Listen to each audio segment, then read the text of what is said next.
बिस्मिल्लाहिर्रहमानिर्रहीम। अस्सलाम वालेकुम एस्पायरियंस। यकीनन आपका टेस्ट केमिस्ट्री का अच्छा हुआ होगा। आसान एमसीक्यूज़ दिए थे ताकि आपका अंदाज़ा हो सके कि आपने कितनी तैयारी की है। और जैसे हम कहते हैं ना कि इंसान कितने पानी में है, ये इंसान को पता लगता है। टेस्ट ध्यान से देने हैं, सारे देने हैं, साथ साथ पढ़ना है।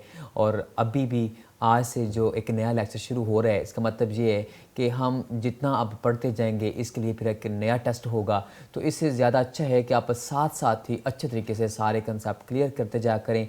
आज जो हम पढ़ने जा रहे हैं, आज ये मोहम्मद बिलाल आज़ाद के साथ लेक्चर केमिस्ट्री 38 पढ़ते हैं।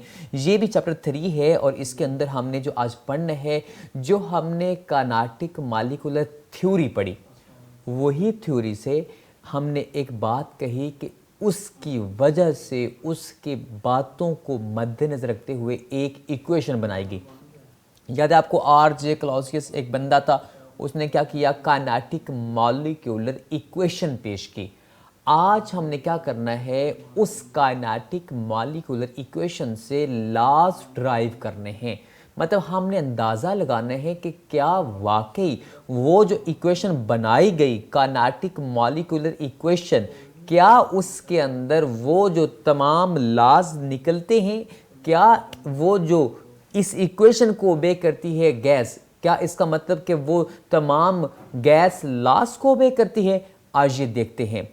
हमारे पास जो सबसे पहले हम बॉयल लॉ का ड्राइव करते हैं। आज ये बॉयल लॉ ड्राइव करते वक्त मैं सबसे पहले बताऊं कि वो इक्वेशन थी क्या।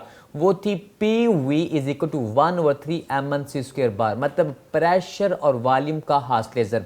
मतलब ये एक गैस का सिलेंडर है, इसके ऊपर कितना प्रेशर है और इसका वॉल्यूम कितना है, इज इक्वल टू किसके इक्वल है भला, इसके अंदर मौजूद मॉलिक्यूल्स का जो मैस है, एक मॉलिक्यूल का मैस है स्मॉल m और टोटल जितने मॉलिक्यूल्स है उसे हमने n से मल्टीप्लाई कर दिया। और c² बार क्या था भला, उस एक मॉलिक्यूल की स्पीड और है, दूसरे की स्पीड और है, मतलब वेलोसिटी मैंने जानबूझ के कहा था आपसे कि स्पीड जानबूझ के बोलता हूं ताकि आप जहनी तौर पर आपके जहन में समझ आ जाए। अच्छा, ये हमारे पास वैसे स्पीड और वेलोसिटी में फ़र्क होता है, लिहाजा अगर एक मॉलिक्यूल है उसकी वेलोसिटी और है, दूसरे की और है, तीसरे की और है, हमने फिर क्या किया था, उन तमाम का मीन लिया था, एवरेज ली थी, मीन स्क्वायर वेलोसिटी। क्यों? क्योंकि हर एक की वेलोसिटी का स्क्वायर और उसका हमने क्या कर लिया, एवरेज ले ली, मीन ले ली, औसत दरमियानी पॉइंट ले लिया। वो एक इक्वेशन बनी थी, वो ये इक्वेशन थी। ये इक्वेशन हमने पिछले लेक्चर में पढ़ी थी। आज ये हम देखते हैं आज क्या करना है, इस इक्वेशन से बॉयल लॉ ड्राइव करना है। अब बॉयल लॉ ड्राइव करना है तो आपको एक बात का ख्याल रहे कि आपको याद है कि काइनेटिक एनर्जी क्या होती है। वैसे फिजिक्स में आप पढ़ते हैं ना 1/2 mv², लेकिन यहां पे क्या लिखा हुआ है, c²। क्यों? v mean velocity, c mean velocity. यहां पे हमने कहा था ना c से डिनोट करते हैं, लेकिन यहां पे हम वेलोसिटी कौन सी ले रहे हैं, मीन स्क्वायर वेलोसिटी। मतलब गैस के मॉलिक्यूल्स की वेलोसिटी एक जैसी नहीं होती, हमने उसका मीन लिया हुआ है, एवरेज ली हुई है। लिहाजा ये काइनेटिक एनर्जी का फार्मूला वही है जो आपने सारी जिंदगी पढ़ा। अच्छा, एक मॉलिक्यूल के लिए तो क्या हो गया, 1/2 mv²। तो केमिस्ट्री में हम क्या बोलेंगे, 1/2 mc² बार, मतलब v वेलोसिटी की जगह पे c² बार लिखना है। लिहाजा मैं आपके सामने लिखता हूं कि 1/2 mv² आपने सारी जिंदगी पढ़ा, तो मैं कह सकता हूं कि 1/2 mc² बार, मतलब ये वेलोसिटी का स्क्वायर, यहां पे मैंने ये वेलोसिटी का स्क्वायर एवरेज के साथ लिया। तो लिहाजा ये तो एक मॉलिक्यूल की काइनेटिक एनर्जी होगी ना, तो इसे n से मल्टीप्लाई कर दीजिए। n से मल्टीप्लाई करने का मतलब एक मॉलिक्यूल की जितनी थी, n मॉलिक्यूल की कितनी होगी, उसे n से मल्टीप्लाई कर दिया। लिहाजा n मॉलिक्यूल्स की काइनेटिक एनर्जी कितनी है, 1/2 mc² बार के। और आपको पता है इस बात की खातर कि जितनी टेम्परेचर इंक्रीज करने से काइनेटिक एनर्जी उतनी ही इंक्रीज होती है। मतलब क्या कि एक गैस है, आप गर्म करेंगे, जब आप इसे गर्म करेंगे तो थ्योरी के अंदर आपने पढ़ा था कि गर्म करने से इनकी मोशन चेंज होगी, कोलिजन चेंज होगी, मतलब ये कभी इधर भागेंगे कभी उधर भागेंगे, इनकी एनर्जी चेंज हो जाएगी। मतलब क्या कि टेम्परेचर इंक्रीज करने से मोशन इंक्रीज का मतलब क्या है, उनकी काइनेटिक एनर्जी बढ़ गई। मतलब सिंपल कहें, ये गैस का सिलेंडर है, मैंने गर्म की, जब मैंने गर्म की टेम्परेचर इंक्रीज किया तो वो क्या करेगी, गैस भुड़कना शुरू कर देगी, कभी इधर कभी इधर कभी इधर, मतलब उसकी एनर्जी ज्यादा होगी। और वो कौन सी एनर्जी है जो ड्यू टू मोशन होती है, वो काइनेटिक एनर्जी होती है। लिहाजा सिंपल बात, मैंने एक पॉइंट बोला उस थ्योरी का, वो जो हमने पढ़ी थी kinetic theory of the gases, हमने कहा था कि जब टेम्परेचर बढ़ाया जाता है तो असल में काइनेटिक एनर्जी बढ़ती है। मतलब ये दोनों आपस में क्या है, डायरेक्टली प्रोपोर्शनल है। लिहाजा मैंने कहा कि ये काइनेटिक एनर्जी टेम्परेचर के डायरेक्टली प्रोपोर्शनल है। हाँ, प्रोपोर्शनल की अलामत को हटा दीजिए, इज इक्वल टू लगा के लगा दीजिए, के क्या है, प्रोपोर्शनैलिटी कांस्टेंट है। अच्छा, आपने इस बात की खातिर ध्यान रखना है, मैंने ये टेम्परेचर इसलिए लेके आया हूं क्योंकि बॉयल्स लॉ में जब हमने ग्राफ ड्राइव किया था, आपको याद है मैंने कहा था बॉयल्स लॉ में टेम्परेचर कांस्टेंट होता है आइसोथर्म, ये लफ्ज बोला था मैंने आइसोथर्म। इसका मतलब मुझे टेम्परेचर चाहिए था, हमने क्या किया, उस टेम्परेचर की खातिर काइनेटिक एनर्जी को सामने लेके आए क्योंकि मॉलिक्यूल्स की काइनेटिक एनर्जी होती है, और उस काइनेटिक एनर्जी को हमने जानबूझ के c² के साथ लिया क्योंकि हम जो इक्वेशन पढ़ी थी, काइनेटिक इक्वेशन पढ़ी थी, इस साइड पे जो पढ़ी है उसके अंदर भी हमने क्या लिया हुआ है, मीन स्क्वायर वेलोसिटी ली हुई है, वो एवरेज वेलोसिटी ली हुई है। तो हमने क्या किया, उसकी खातिर ये काइनेटिक एनर्जी की बात की। आइए अब हम क्या करते हैं, ये काइनेटिक एनर्जी का फार्मूला तो ये होता है, काइनेटिक एनर्जी बनाने की खातिर मैंने अब इस इक्वेशन को चेंज करना है। क्यों? क्योंकि मुझे इस इक्वेशन से बॉयल लॉ निकालना है, बॉयल्स लॉ को ड्राइव करना है। तो आज ये हम क्या करते हैं, ये जो इक्वेशन है इसे आप 2 के साथ डिवाइड कर दें, मल्टीप्लाई कर दें। क्या मतलब, ऊपर भी 2 लगाया, नीचे भी 2 लगाया, तो इक्वेशन में कुछ चेंज तो नहीं आया। मतलब ये कि जब एक साइड पे ऊपर भी 2 हो गया, नीचे भी 2 हो गया, तो इसका मतलब ये हुआ कि इक्वेशन में चेंज नहीं आया। तो अब जरा गौर से देखें, मैंने जानबूझ के 2/2 क्यों लगाया, क्योंकि मुझे ये नीचे 2 चाहिए था, क्योंकि काइनेटिक एनर्जी में नीचे 1/2 है, मतलब 1/2 मतलब नीचे 2 है। तो जरा गौर से देखें, इस 2 को उठा के यहां ले जाएं, इस 3 को उठा के यहां ले जाएं। क्यों? ताकि मुझे ये 1/2 चाहिए, 1/2 मतलब यहां पे मुझे काइनेटिक एनर्जी चाहिए। तो हम क्या करेंगे, इसको अब ऐसे लिख देंगे, मतलब हमने कुछ भी नहीं किया, जानबूझ के इस 2 और 3 को आपस में शफल कर दिया, इसको इधर ले गए, इसको इधर ले गए। तो शिफ्ट करने से क्या हुआ, ये एक खास चीज बन गई, ये बन गया, ये क्या बन गया, ये असल में काइनेटिक एनर्जी बन गई है जो इधर लिखी हुई है, मतलब ये काइनेटिक एनर्जी है। तो आए जरा गौर से दोबारा देखें, ये हमारे पास हमने कहा था काइनेटिक एनर्जी बराबर होती है किसके, कांस्टेंट और टेम्परेचर के। मतलब काइनेटिक एनर्जी उतनी ज्यादा बढ़ती है जितना टेम्परेचर ज्यादा होता है। तो लिहाजा हम क्या करते हैं, इस सारे की जगह पे क्या लिख देते हैं, हम KT लिख लेते हैं। क्यों? ये सारी काइनेटिक एनर्जी है, और ये थोड़ी देर पहले मैं समझा के आया हूं कि काइनेटिक एनर्जी टेम्परेचर के डायरेक्टली प्रोपोर्शनल थी, प्रोपोर्शनल की अलामत हटाई थी, उस सिंबल को डाल के हमने क्या लगाया था, कांस्टेंट लगाया था। कुछ भी नहीं किया, हमने उस इक्वेशन को जानबूझ के 2 से मल्टीप्लाई किया, 2 से डिवाइड किया। क्यों? ताकि हमें उसको काइनेटिक एनर्जी बनाना था। क्यों? क्योंकि काइनेटिक एनर्जी बराबर होती है किसके, कांस्टेंट और टेम्परेचर के। टेम्परेचर बढ़ाने से काइनेटिक एनर्जी बढ़ती है। अब ये हमारे पास उस इक्वेशन के अंदर हम टेम्परेचर को लेके आ गए हैं। अब हम टेम्परेचर को ले आए हैं। अब ज़रा गौर से देखें, अगर मैं टेम्परेचर को कांस्टेंट रख दूं तो फिर क्या हुआ, ये K तो पहले ही कांस्टेंट है, टेम्परेचर मैंने कांस्टेंट रख दिया। 2 और 3, 2 कभी बदलता नहीं, 3 कभी बदलता नहीं, 2 और 3 भी क्या है, कांस्टेंट है। लिहाजा ये सारी की सारी वैल्यू क्या हो गई, कांस्टेंट। मतलब ये वाली साइड कांस्टेंट हो गई। क्यों? टेम्परेचर हमने खुद कांस्टेंट रख दिया, K तो पहले कांस्टेंट था, 2 भी कांस्टेंट था, 3 भी कांस्टेंट था। टेम्परेचर हमने कांस्टेंट इसलिए रखा क्योंकि हम डिराइव कर रहे हैं बॉयल्स लॉ, और बॉयल्स लॉ में टेम्परेचर कांस्टेंट था। लिहाजा अब देखें ये इक्वेशन क्या बन गई, ये इक्वेशन ये बन गई। याद रहे, मैंने आपको समझाने की खातिर एक ही स्लाइड के ऊपर ऐसे काम किया है ताकि आप बिल्कुल एक पूरे का पूरा लेक्चर नोट कर सकें। आपने इक्वेशन का नंबर ज़रूर देना है, मतलब ये इक्वेशन 1 है, ये इक्वेशन 2, ये इक्वेशन 3, ये इक्वेशन 4, ये इक्वेशन 5, उसके बाद ये इक्वेशन 6, ऐसे मतलब एक ख़ास तरतीब से नंबर ज़रूर देते जाना है। अच्छा ज़रा गौर से देखें, हमने क्या किया, हमने इसको कांस्टेंट जैसे रखा तो हमारे ज़हन में एक बात आ गई कि ये जो P V is equal to constant रखा, ये के प्राइम में मैंने इसलिए लिखा क्योंकि पीछे भी तो एक के गुजरा है ना, यहाँ पे मैंने के प्राइम लिख दिया ताकि ये वाला के एक नया कांस्टेंट, मतलब ये सारे का सारा कांस्टेंट ये वाला, ताकि ये कंफ्यूजन ना रहे कि ये वही वाला के आ गया दोबारा, नहीं, ये एक के का मतलब कांस्टेंट है, लिहाजा याद रहे P V is equal to K. ये क्या था भला, याद है, ये बॉयल्स लॉ था। तो ये हमने क्या किया, ये हमने ड्राइव कर लिया। क्या मतलब कि हमारे पास कांस्टेंट टेम्परेचर पे अगर नंबर ऑफ मोल्स भी कांस्टेंट कर दें तो P V is equal to constant होता है। ये बॉयल्स लॉ था, याद है। आपको और सादा करने के लिए समझा देता हूँ कि ये वॉल्यूम और ये प्रेशर को इधर नीचे ले जाएं, मतलब के नीचे आ गया प्रेशर, तो ये वॉल्यूम और प्रेशर आपस में क्या है, ये इनवर्स हैं। मतलब एक सिलेंडर है, प्रेशर ज़्यादा करें वॉल्यूम कम होगा। ये बात तो हमने पढ़ी थी कि वॉल्यूम और प्रेशर इन्वर्सली प्रोपोर्शनल होते हैं, लिहाजा ये हमने बॉयल्स लॉ ड्राइव कर लिया है। अब आपकी ये पूरे के पूरे पेज के ऊपर सामने देखें, ये पूरी के पूरे हमने लॉ ड्राइव किया हुआ है और तमाम इक्वेशंस एक ही टाइम पे लिखी हुई हैं।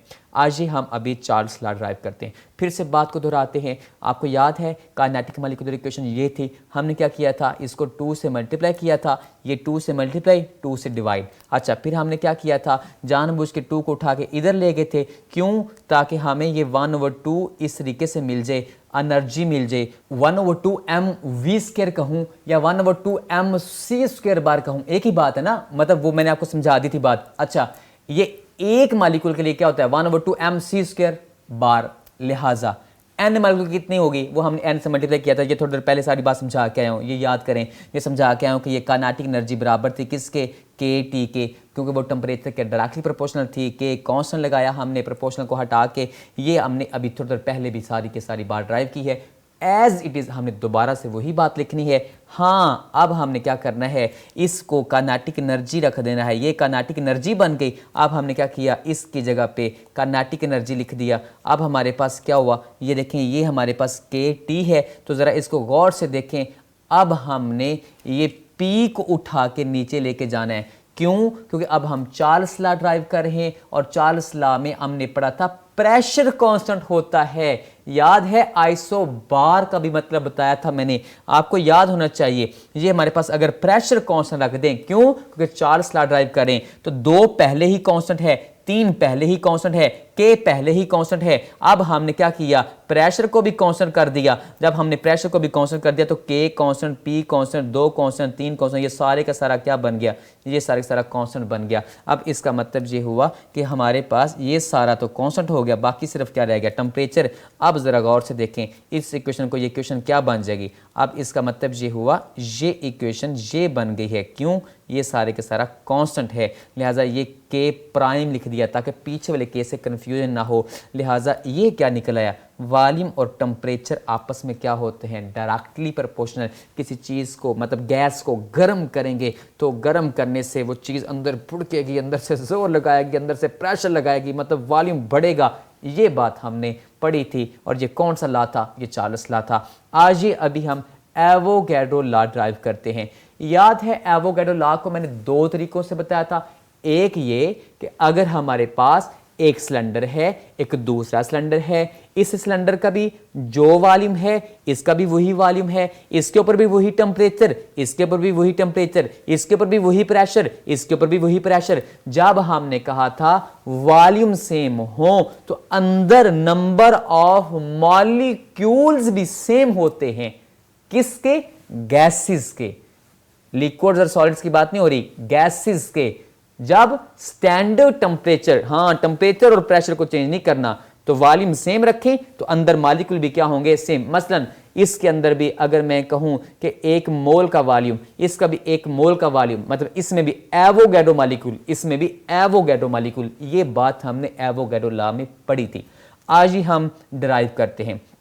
याद रहे, फ़र्ज़ करते हैं दो गैसेस ले ली हमने, दो गैसेस में हमने कहा वॉल्यूम भी सेम, प्रेशर भी सेम, मतलब हमारे पास एक बात थोड़ी सी और करता जा रहा हूँ कि टेम्परेचर भी सेम रख लें। क्यों? क्योंकि हमने कहा था at standard temperature and pressure, तो लिहाजा इसकी वेलोसिटी अपनी है क्योंकि वो कोई और गैस है, और इसकी वेलोसिटी अपनी है क्योंकि वो कोई और गैस है। इसके अंदर पार्टिकल्स कोई n1 मुझे नहीं पता कितने हैं, इसके अंदर भी n2 मुझे नहीं पता कितने हैं। आए चेक करते हैं क्या भला बराबर हैं, आए चेक करते हैं। फर्ज कीजिए हमारे पास हमने क्या कहा, अगर एक ये इक्वेशन आपने पढ़ी थी ना, PV = 1/3 mc² बार, लेकिन प्रेशर और वॉल्यूम तो दोनों में सेम है, लिहाजा यहां भी PV लिखा है, यहां भी PV लिखा है। क्यों? P1 V1 नहीं लिखना, क्यों? गैस 1 के लिए और गैस 2 के लिए प्रेशर और वॉल्यूम सेम है, 1 1 और 2 2 नहीं लिख देना। लेकिन यहां पे मैंने गैस 1 के लिए लिखा है, तो लिहाजा M1 क्योंकि गैस 1 का अपना मैस है, N1 पता नहीं कितने मालिक्यूल हैं वो तो हमें पता ही नहीं, और उनकी अपनी स्पीड है, लिहाजा 1 1 1 और गैस 2 के लिए 2, और ये भी 2 और ये भी 2 और ये भी 2। लिहाजा आए चेक करते हैं कि अगर हमारे पास इस इक्वेशन को ये भी PV ये भी PV, तो अगर एक साइड बराबर है तो दूसरी साइड भी बराबर है। हमने दोनों को इक्वल रख दिया, 1/3 से 1/3 कट गया। अब ये एक बात हो गई, हमने इक्वेशन नंबर 4 ड्राइव कर ली। कब? जब प्रेशर और वॉल्यूम सेम थे, मतलब प्रेशर भी सेम था इसके ऊपर और इन दोनों का वॉल्यूम भी क्या था, सेम। एक तीसरी चीज मैंने बताई थी, क्या सेम था भला? इसके ऊपर भी टेम्परेचर सेम, इसके ऊपर भी टेम्परेचर सेम, मतलब स्टैंडर्ड टेम्परेचर प्रेशर, टेम्परेचर भी सेम प्रेशर भी सेम। तब अगर वॉल्यूम सेम हो तो मॉलिक्यूल सेम आते हैं। लिहाजा प्रेशर और वॉल्यूम तो हमने सेम बात कर ली, आए अब टेम्परेचर की बात करते हैं। आपको याद होना चाहिए टेम्परेचर सेम है तो मतलब इसकी काइनेटिक एनर्जी और इसकी काइनेटिक एनर्जी इक्वल रख दी, मैंने बराबर रख दी। ये गैस 1 के लिए, ये गैस 2 के लिए। आपको याद है काइनेटिक एनर्जी मैंने थोड़ी देर पहले बताया था 1/2, फिजिक्स में आप पढ़ते हैं 1/2 mv², लेकिन यहां पे हमने क्या लिखा हुआ 1/2 mc² बार, मतलब क्या, मीन स्क्वायर वेलोसिटी के साथ। लिहाजा ये 1/2 ये 1/2 आपस में कट गया तो क्या बचा, m1c1² bar is equal to m2c2² bar, मतलब टेम्परेचर भी दोनों का हो गया इक्वल। लिहाजा हमने तीनों कंडीशन अप्लाई कर दी, क्या, प्रेशर भी सेम, वॉल्यूम भी सेम, टेम्परेचर भी सेम। आए अब चेक करते हैं, ये इक्वेशन नंबर 6 है। थोड़ी देर पहले जो हमने इक्वेशन कंक्लूजन निकाला था, जो एक बात कही थी, मैंने कहा था ये एक बात पूरी हो गई, वो इक्वेशन कौन सी थी, 4। आए मैं आपके सामने लिखता हूं, वो इक्वेशन 4 थी, ये इक्वेशन 6 है। दोनों इक्वेशन को जरा गौर से देखें और इक्वेशन 4 को 6 पे डिवाइड कर दीजिए। जब हम डिवाइड करेंगे तो जरा चेक कीजिए ये क्या आ गया है। ये हमारे पास, जब यहाँ पे मैं डायरेक्ट कर रहा हूँ, इसको ड्राइव करेंगे तो m1 से m1, c1 से c1, ये m2 से m2, c2 से c2, इधर बचा n1, इधर बचा n2। तो अगर इस इक्वेशन को 4 को हम 6 पे डिवाइड करेंगे तो क्या बचेगा, इधर भी n1 इधर भी n2, और ये हमारे पास इक्वल का साइन बता रहा है कि मॉलिक्यूल्स की तादाद भी सेम है। कब? जब दोनों के ऊपर प्रेशर भी सेम हो, वॉल्यूम भी सेम हो, टेम्परेचर भी सेम हो। और ये कौन सा लॉ था, ये एवोगैड्रो लॉ था। आइए हम एक और लॉ ड्राइव करते हैं। याद रहे ये एक्सरसाइज का भी क्वेश्चन है, बड़ा इंपॉर्टेंट क्वेश्चन है और अक्सर आ जाता है। ये लॉन्ग क्वेश्चन पढ़ा है हमने, ये सारे के सारे लॉन्ग क्वेश्चन हैं। हाँ, अक्सर ये होता है कि एक लॉन्ग क्वेश्चन में सिर्फ 2 पार्ट आ जाते हैं, कोई से 2 लॉ, वो कहता है ये 2 लॉ ड्राइव करें, 2 मार्क्स का एक, 2 मार्क्स का एक। आइए एक और लॉ ड्राइव करते हैं। ग्राहम्स लॉ आपने पढ़ा था गैसेस के बारे में, ये भी इसी क्वेश्चन से ड्राइव हो सकता है। आए चेक करते हैं कैसे हो सकता है। ये फिर वही क्वेश्चन लिख ली मैंने, PV = 1/3 mc² बार, बार बार यही लिख रहा हूँ। कभी गैस 1 के लिए लिखी तो m1 n1 c1² बार, फिर गैस 2 के लिए लिखी m2, इसी तरीके से n2 c2² बार। अभी हमने बार बार यही क्वेश्चन याद रखनी है, तो आपके ये यहाँ पे फिंगर टिप पे होनी चाहिए। याद रहे कि ये इक्वेशन मैंने दोबारा लिखी। अब हम एक नया काम करते हैं आज, स्टैंडर्ड काम। क्या स्टैंडर्ड काम? कि नंबर ऑफ पार्टिकल रख दीजिए एवोगैड्रो, एवोगैड्रो मतलब 1 मोल। तो जी ठीक है, अब ये इक्वेशन क्या बन गई, मैंने जानबूझ के कलर स्कीम लड़ाई है ताकि आपको 1 मिनट में देखते साथ मेरी आवाज़ सुने बगैर भी समझ आ जाए। अच्छा देखें, ये n को हमने चेंज कर दिया, क्या कर दिया, एवोगैड्रो कर दिया। अब ज़रा गौर से देखें, आपको एक नई बात समझाई थी कि एक मॉलिक्यूल का मैस स्मॉल m है, तो इसे एवोगैड्रो से, एवोगैड्रो मीन एक मोल, एवोगैड्रो से मल्टीप्लाई कर दें तो पूरे मोल का मैस आ जाएगा, मतलब पूरा मोलर मैस आ जाएगा। लिहाजा एक मॉलिक्यूल का मैस स्मॉल एम एवोगैड्रो से मल्टीप्लाई किया तो ये क्या बन गया, पूरे मोल का मैस, मोलर मैस। ये कैपिटल एम, बड़ा एम लिखा हुआ है, ये मेरे पास क्या बन गया, मोलर मैस। लिहाजा इसकी जगह पे मैं वैल्यू पुट करता हूं, इक्वेशन के नंबर आपने खुद देने हैं। लिहाजा ये अगली इक्वेशन आ गई, क्या बन गई, अब हमने मोलर मैस लिख दिया। जानबूझ के मैंने कलर स्कीम यहाँ पे यूज़ की है ताकि आपको पता लगता रहे कि चेंज क्या हो रहा है। अच्छा तरह गौर से देखें, आप अगर एक ऐसा काम करें, इस 3 को उठा के नीचे ले जाएं और m को उठा के इधर नीचे ले जाएं, मतलब जानबूझ के मैंने ये नीचे येलो कलर दिया, मतलब आपको समझ आ रही है कि चेंज क्या लाया हूँ। अच्छा इसको फिर से देखें, हमने क्या किया, इधर भी अंडर रूट ले लिया, इधर भी अंडर रूट ले लिया, ठीक है जी, कुछ भी नहीं किया, अभी तक कुछ भी नहीं किया, मोलर मैस बनाया है और अंडर रूट लिया है। ये लें, अब जरा गौर से देखें मोलर मैस क्यों बनाया था। अब वो जो मोलर मैस, ये वॉल्यूम को उठाएं और नीचे ले जाएं, ऊपर है नीचे डायरेक्ट नहीं जा सकता, उसके नीचे ओवर में जा सकता है, उसके नीचे डिवीजन में जा सकता है। लिहाजा ये उस m के भी नीचे आ गया। ये मैस ओवर वॉल्यूम बनाना था, जिसकी खातिर ये मैंने मोलर मैस शुरू में लेके आया हूं। क्यों मैस ओवर वॉल्यूम बनाना था, क्योंकि डेंसिटी होती है।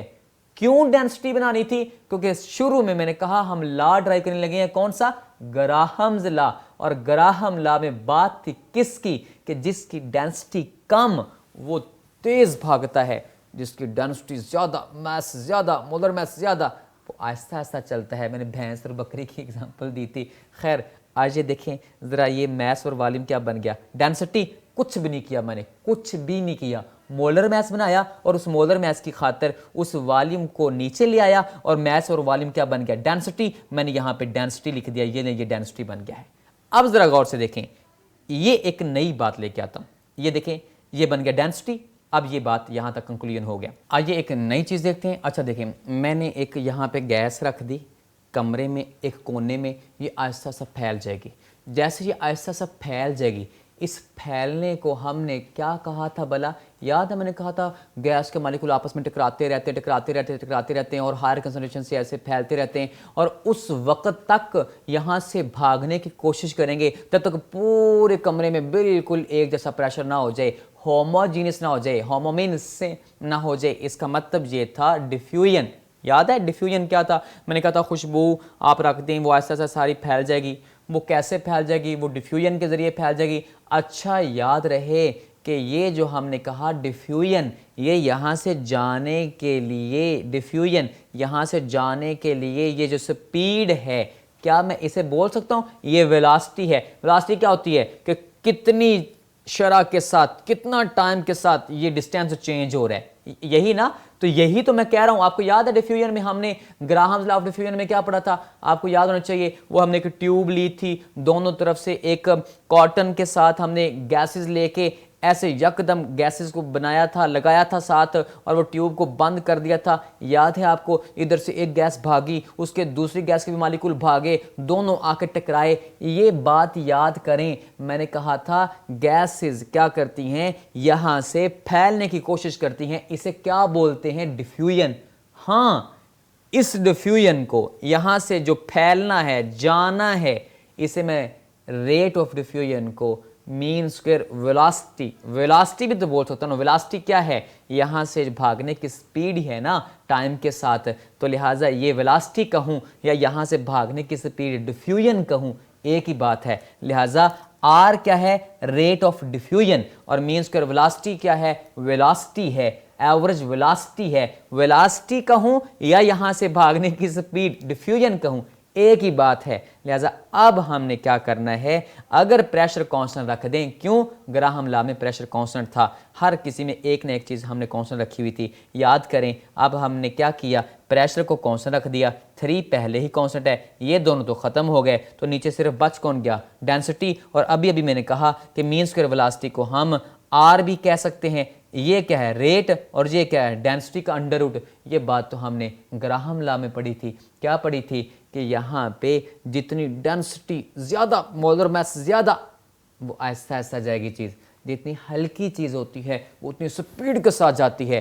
डेंसिटी कम, स्पीड ज़्यादा, रेट ऑफ डिफ्यूजन ज़्यादा, मतलब यहाँ से भागने की स्पीड ज़्यादा, और जितनी चीज़ वजनी होगी, मोलर मास ज़्यादा होगा, वो ऐसा ऐसा जाएगा। लिहाजा इस बात को हमने क्या कहा था, हमने कहा था ग्राहम्स लॉ ऑफ डिफ्यूजन। तो ये तो हमने ड्राइव कर लिया। ये 4 लॉ जो हमने ड्राइव किए हैं, चारों के चारों लॉन्ग क्वेश्चन हैं और आपने अच्छे तरीके से इनको ड्राइव करना है। एक छोटी सी बात और करते हैं, और यकीन मानिए मैं चाहता हूँ कि मैं किसी ऐसी बात को तरीके से बताऊँ कि ये इतना इम्पोर्टेंट लॉन्ग क्वेश्चन है कि शायद मैं कहूँ कि अगर पूरा समंदर आप हीरों से भर के मुझे कहीं ना कि ये ले लें तो फिर भी मैं ये क्वेश्चन ना दूं। इतना इम्पोर्टेंट लॉन्ग क्वेश्चन है, बड़ा ही इम्पोर्टेंट लॉन्ग क्वेश्चन है। आज ये पढ़ते हैं kinetic interpretation of temperature. Temperature की काइनेटिक एनर्जी के साथ वजाहत। इंटरप्रेट का मतलब होता है वजाहत। आए हम वजाहत करते हैं किस चीज़ की, काइनेटिक इंटरप्रिटेशन करनी है किसकी, टेम्परेचर की। इसके लिए एक बात का आपने ख्याल रखना है कि काइनेटिक एनर्जी का ताल्लुक किसके साथ होता है, मोशन के साथ। मतलब ये जो मोशन की वजह से एनर्जी होती है वो कौन सी होती है, काइनेटिक एनर्जी। हाँ, आपको याद होना चाहिए कि ये जो मोशन है ये कैसे इंक्रीज होती थी, टेम्परेचर इंक्रीज करने से। मतलब गैस का सिलेंडर है, गर्म करें, गर्म करने से क्या होगा, वो मोशन बढ़ेगी, कोलिजन बढ़ेगी, मतलब काइनेटिक एनर्जी बढ़ेगी। ये बात हमने पढ़ी थी। तो आए हम क्या करते हैं, आज हम उसी इक्वेशन से ये भी वजाहत करते हैं। 4 लॉस और 5वीं चीज़ ये। आए चेक करते हैं जनाब, वही बात, ये काइनेटिक मॉलिक्यूलर इक्वेशन 2 से मल्टीप्लाई किया, 2 से डिवाइड किया। क्यों किया, ताकि हमारे पास ये काइनेटिक एनर्जी बन जाए। और ये n मॉलिक्यूल्स की काइनेटिक एनर्जी है, लेकिन यहाँ पे एक मॉलिक्यूल के लिए बात करते हैं। आए क्या करते हैं, इस n को उठा के बाहर निकाल दें। मतलब n की यहाँ पे हम बात नहीं करेंगे, सिर्फ काइनेटिक एनर्जी चाहिए। तो हम क्या करते हैं, इस n को उठा के बाहर निकाल दिया, 2 और 3 को भी बाहर निकाल दिया। ये सिर्फ बच गया ये वाला। ये यहाँ पे जरा गौर से देखें, इस इक्वेशन को जरा गौर से देखें, ये n भी बाहर चला गया, ये 2 और 3 भी बाहर चला गया, तो सिर्फ ये बचा और ये बचा। तो ये कौन बचा, ये काइनेटिक एनर्जी बची। तो आए देखें, ये काइनेटिक एनर्जी है। तो ये अगर काइनेटिक एनर्जी है तो वहां पे वैल्यू पुट कर दें। आए मैं वैल्यू पुट करता हूं, तो यहां पे जब वैल्यू पुट की, ये काइनेटिक एनर्जी बन गई। हाँ, एक काम और करते हैं, नंबर ऑफ पार्टिकल स्टैंडर्ड कर लें। कितने स्टैंडर्ड होते हैं, एक मोल में कितने होते हैं, एवोगैड्रो। तो आए इसको एवोगैड्रो कर देते हैं। लिहाजा ये इक्वेशन क्या बन गई, ये हमारे पास एवोगैड्रो बन गया है। अब हमने 2 बातें चेंज की। पहले तो हमने काइनेटिक एनर्जी लाए, फिर हमने एवोगैड्रो लाए, ताकि ये भी कांस्टेंट हो गए, ये भी कांस्टेंट, ये भी कांस्टेंट। अच्छा, जरा गौर से देखें, एक बात आपको याद है, क्योंकि हम यहाँ पे टॉपिक पढ़ रहे हैं काइनेटिक इंटरप्रिटेशन ऑफ टेम्परेचर। एक तो चीज हम ले आए, कौन, काइनेटिक एनर्जी। एक बात रह गई है, कौन, टेम्परेचर। आए अब टेम्परेचर लेके आते हैं। तो याद करें, हाँ भला, एक इक्वेशन हमने पढ़ी थी, PV is equal to nRT, general gas equation. आए अब वो लेके आते हैं, क्योंकि उसमें टेम्परेचर है। क्यों भला, क्योंकि इस साइड पे PV है। तो आए मैं PV की जगह पे क्या लिख देता हूं, RT। क्यों, PV इज इक्वल टू किसके होता है, nRT। और n मैं नहीं कह सकता, नंबर ऑफ मोल 1 है। क्यों 1 है, अभी अभी तो पीछे मैं क्या कह रहा हूं, एवोगैड्रो मॉलिक्यूल। एवोगैड्रो मॉलिक्यूल का मतलब 1 मोल। तो लिहाजा 1 मोल के लिए जर्नल गैस इक्वेशन क्या बनेगी, वो जो PV is equal to nRT था, उसको मैंने RT लिख दिया, मतलब number of mole is equal to 1 के। तो आए इसकी भी वैल्यू पुट कर देते हैं। पहले हमने क्या किया, पहले हमने काइनेटिक एनर्जी लेके आए, फिर हमने क्या किया, एवोगैड्रो मॉलिक्यूल्स कर दिए, ताकि वो भी कांस्टेंट हो जाए। फिर अब हम तीसरा काम करते हैं। क्या काम करते हैं भला, हमने एक टेम्परेचर भी ले आए। 3 बातें थी, तीनों बातें मुकम्मल हुई। आज ये टेम्परेचर की वैल्यू पुट करते हैं। ये जब मैंने क्या किया, PV is equal to RT की वैल्यू पुट करने लगा हूं, तो ये PV भी RT बन गया। तो अब जरा गौर से देखें, हमारे पास सब कुछ कांस्टेंट है सिवाय 2 चीजों की। जरा देखें, गौर से देखें, ये 3 कभी बदलता नहीं, 2 कभी बदलता नहीं। एवोगैड्रो सारी जिंदगी 6.02 × 10⁻23 रहेंगे। R general gas constant 0.0821 ATM decimetre cube पर मोल पर केल्विन। याद आया, जर्नल गैस कांस्टेंट कभी बदलता नहीं, इसकी वैल्यू नहीं बदलती। लिहाजा रह कौन गया, ये हमारे पास सिर्फ टेम्परेचर रह गया, बाकी तो सारा निकल गया। कांस्टेंट तो निकल गया, अब हमारे पास टेम्परेचर रह गया, ये सारे के सारा कांस्टेंट है, आर बदलता नहीं, 3 बदलता नहीं, 2 बदलता नहीं, एवोगाड्रो बदलता नहीं, लिहाजा सिर्फ कौन बचा, टेम्परेचर और काइनेटिक एनर्जी आपस में क्या है, डायरेक्टली प्रोपोर्शनल है। ये बहुत बड़ी बात है। कहता है जनाब यहाँ पे एक गैस पड़ी है, आप इसका अंदर से टेम्परेचर मेजर कर रहे हैं, मतलब आप उसकी काइनेटिक एनर्जी मेजर कर रहे हैं। मतलब क्या, काइनेटिक एनर्जी मतलब अंदर मॉलिक्यूल्स की कितनी मोशन है ये मेजर करें। क्या मतलब, अगर मोशन ज़्यादा है तो काइनेटिक एनर्जी ज़्यादा, काइनेटिक एनर्जी ज़्यादा तो मतलब टेम्परेचर ज़्यादा। अब एक ज़हन में बात लेके आए हैं भला कि ये गैस पड़ी है, ये लिक्विड पड़े हैं, ये सॉलिड, किस में मोशन ज़्यादा होती है, गैस में। गैस के मॉलिक्यूल्स की मोशन ज़्यादा मतलब काइनेटिक एनर्जी भी ज़्यादा। ये सारी ज़िंदगी के लिए एमसीक्यू याद कर लें। अच्छा देखें, यहाँ पे हमने कंक्लूजन निकाला क्या, कि ये दोनों आपस में डायरेक्टली प्रोपोर्शनल है। इस बात को मैं और आसान करता हूँ। क्या आसान करता हूँ, ये मेरे हाथ में पेंसिल है, मैं यहाँ पे गर्म करता हूँ, ये लें, मैं यहाँ से गर्म कर रहा हूँ, थोड़ी देर बाद क्या होगा, ये हिस्सा भी गर्म हो गया। अजीब बात नहीं है।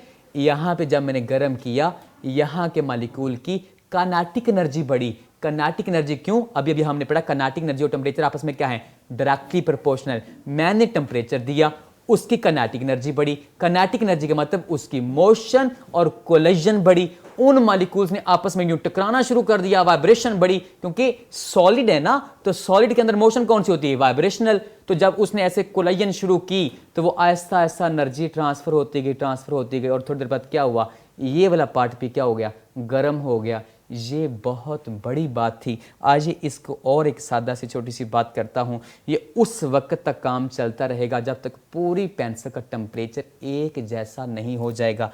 अच्छा देखें, ये सामने 2 तस्वीरें हैं, कहते हैं तस्वीरें खुद बोलती हैं। ज़रा गौर से देखें, इसके अंदर सारी कहानी समझ आ रही है। ये कौन है, ये गैसेस, ये कौन है, ये लिक्विड्स। गैस और लिक्विड के अंदर पार्टिकल यूं जा रहे हैं, यूं जा रहे हैं, ये कौन सी मोशन है, ट्रांसलेटरी। लेकिन ये सॉलिड है, इसे मैंने कहा ज़रा भागो, मॉलिक्यूल कहता है नहीं, इसके अंदर मॉलिक्यूल की कौन सी मोशन होगी, वाइब्रेटरी। मतलब आपके पास दीवार है ना या टेबल है ना, इसके ऊपर ऐसे जोर से मारें, ऐसे टकराएं, मतलब ये मेरे पास टेबल है, मैंने इसके ऊपर जोर से टकराया, मतलब वो टेबल के पार्टिकल ने आगे पीछे तो नहीं ना भागे, ट्रांसलेटरी मोशन तो नहीं है ना, कौन सी मोशन है भला, वाइब्रेशन। लिहाजा अगर सॉलिड के अंदर वाइब्रेशनल मोशन को मेजर कर लें तो मतलब उसकी काइनेटिक एनर्जी मेजर हो गई, मतलब उसका टेम्परेचर मेजर हो गया। और हाँ, अगर लिक्विड और गैसेस के अंदर उनकी यूं जाने की ट्रांसलेशनल एनर्जी, ट्रांसलेशनल मोशन को मेजर कर लें तो उनका टेम्परेचर मेजर हो जाएगा, काइनेटिक एनर्जी मेजर होगी। ये 2 बातें आपने कंक्लूजन के तौर पर याद रखनी है। और इसके बाद आपने एक छोटी सी बात और, आपको याद है एब्सोल्यूट ज़ीरो पढ़ा था, कब, इतना माइनस का टेम्परेचर जब आके वॉल्यूम बिल्कुल क्या बन जाता था, ज़ीरो बन जाता था, याद है। इसका मतलब हमने एक यहाँ से कंक्लूजन निकाला कि टेम्परेचर इतना कम है, काइनेटिक एनर्जी कम है। यही बात निकाली ना कि टेम्परेचर कम, काइनेटिक एनर्जी कम, टेम्परेचर ज़्यादा, काइनेटिक एनर्जी ज़्यादा, यही कंक्लूजन निकाला ना आज का। तो लिहाजा यहाँ से एक बात समझ आती है कि वो वाला टेम्परेचर, एब्सोल्यूट ज़ीरो वाला टेम्परेचर इतना कम है, इतना माइनस का है कि वो ऐसे बिल्कुल जकड़ गए हैं, मॉलिक्यूल सीज हो गए हैं। टेम्परेचर खत्म मतलब ना होने के बराबर, तो मतलब मोशन भी ना होने के बराबर, सीज हो गए हैं, जकड़े गए हैं, मोशन है ही नहीं। और ऐसा तो नहीं ना होता, इट इज़ अनअटेनेबल, ऐसा तो हो नहीं सकता कि चीज़ के अंदर बिल्कुल मोशन ख़त्म कर दें। इसलिए हम कहते थे एब्सोल्यूट ज़ीरो कभी हासिल नहीं किया जा सकता। आज तक जो हासिल किया जा सका है वो वैल्यू 10 की पावर -5 केल्विन, ये एब्सोल्यूट ज़ीरो से थोड़ी सी ज़्यादा है, ये आज तक हमने हासिल की है। इतना माइनस में हम कभी नहीं आए। आज ये आज का कंक्लूजन था। आपने क्या पढ़ा, आपने लॉस को ड्राइव किया काइनेटिक मॉलिक्यूलर इक्वेशन से, आपने एक्सरसाइज क्वेश्चन नंबर 12 का पार्ट बी पढ़ा और काइनेटिक इंटरप्रिटेशन ऑफ टेम्परेचर पढ़ी। असल में ये जो पहला और दूसरा सवाल है ये एक ही सवाल है, वही एक्सरसाइज का जो क्वेश्चन है वो लॉस ड्राइव करने वाला क्वेश्चन है। इसके बाद आपने अपना ख्याल रखना है और इन लॉस को ड्राइव करना है। Thank you so much. Allah हाफिज़, फ़ी अमानिल्लाह।